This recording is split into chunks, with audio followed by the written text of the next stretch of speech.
不等他欣然无那真相变丢空美路，是那些路被你被那些梦想当现来那么多。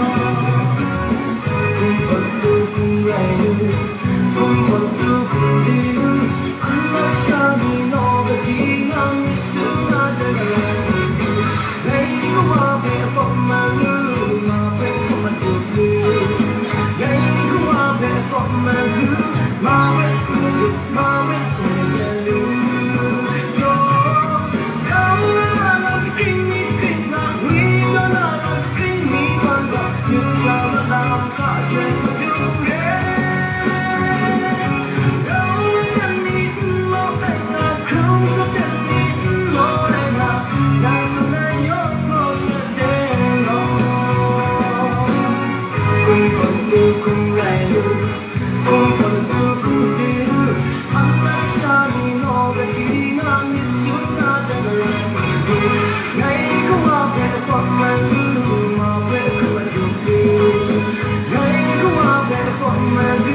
subscribe cho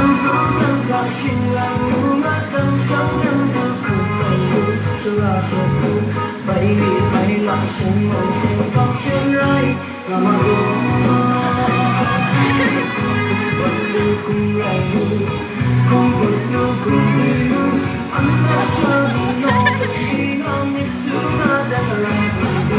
Ghiền Mì Gõ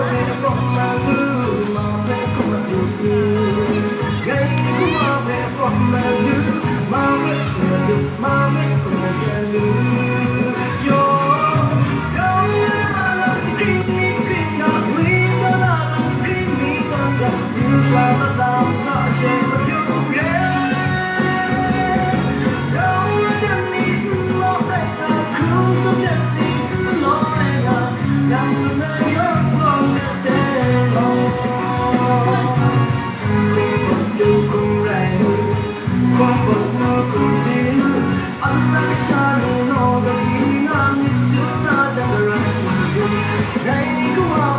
bỏ lỡ những video hấp dẫn.